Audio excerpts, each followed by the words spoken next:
Over the past few years, Codemasters has quietly shaped its F1 franchise into one of the most superb sports series on the market.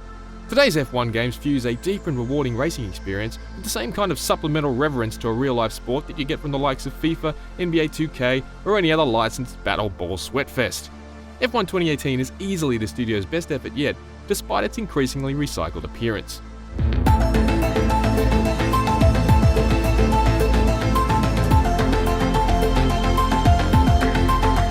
Aside from being required to look out through titanium thongs, you could definitely be forgiven for not spotting a huge number of differences between F1 2018 and F1 2017. With no real changes to the UI, it feels like slipping into yesterday's pants. Familiarity and ease at the cost of freshness. The recycled look doesn't harm the on-track experience, but the fact that we've been seeing the same video vignettes since F1 2015 is a bit rich. I think the celebratory hugs in the garage after securing a world championship are new, but it's still baffling to me how quickly F1 2018 rushes through the act of attaining the ultimate goal of Formula One. High five! Up here! Anybody? No? Cool. F1 2018 is definitely the handsomest F1 game to date, however, from the more realistic skin and hair on the folks behind the scenes to the improvements to the lighting system, which bathes every track in the most natural looking light yet. Juicier changes can be found in F1 2018's massaged career mode.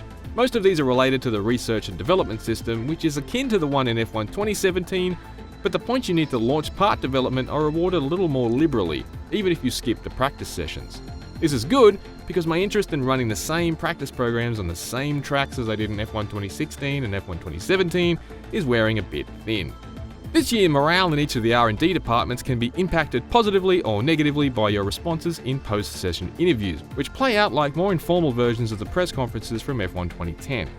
Praising your team's work increases morale and means a slightly reduced chance of development failures. You can also dunk on elements of the car you're not happy with, but shaming your team on global TV seems counterproductive if you want things to improve and your car to get faster. I like the idea of these first-person RPG-style back and forths and their capacity to sell the race driver fantasy, but I generally felt like I was mainly just gaming the responses to buoy my engine team and lessen the chance of them botching the parts I keep asking for. Incoming regulation changes towards the back end of the season is a better addition and adds an interesting wrinkle to F1 2018's R&D arms race. There's a risk a lot of our hard work could be undone if we're not careful. Overall car development progress is much faster in F1 2018 than F1 2017, but regulation changes have the potential to wipe out entire segments of your team's tech tree unless you spend points adapting existing upgrades to keep them legal for the following year. This big picture strategy stuff is a great add-on. Codemasters has added a modest selection of classic cars to the garage, which join the 12 classic cars returning from F1 2017. The 76 Ferrari and McLaren immortalised in the movie Rush are easily my pick of the bunch, but the modern hybrids are still the most fun to drive, as the finesse, focus and constant juggle of settings required to squeeze every ounce of performance from them is a satisfying battle. Making high-pressure decisions at 300 km/h with your butthole 3 inches from the ground is all part of the fun. Wrestling with race management settings is easier on a wheel than a pad, but parts of it can be automated if it's too much. F1 2018 remains both a malleable and accessible racer with plenty of driver aids to help less experienced drivers have fun on track, as well as a rip-roaring sim that will flog you for your errors and embarrass you in front of your friends and loved ones if you ask it to. I tested F1 2018 with Thrustmaster's Sparco P310 wheel on Xbox One and a DualShock 4 on PS4 and came away impressed with the feel of both. Impressive also is the AI, which is skilled enough to create tight, hectic racing for anti-social single-player supporters like myself. For multiplayer enthusiasts, F1 2018 introduces a long-awaited super license system that's intended to pit players of similar skill and racing etiquette alongside one another and hopefully separate the aficionados from the maldonados once and for all.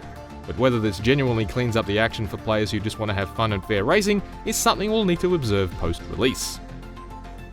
The improvements to F1 2018 since the already impressive F1 2017 are largely incremental and often very subtle, and there are still a few areas where it's openly coasting on previous efforts.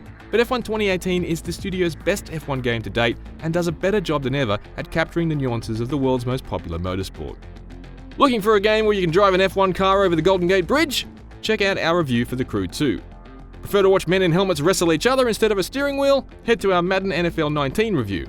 For everything else, stay with IGN.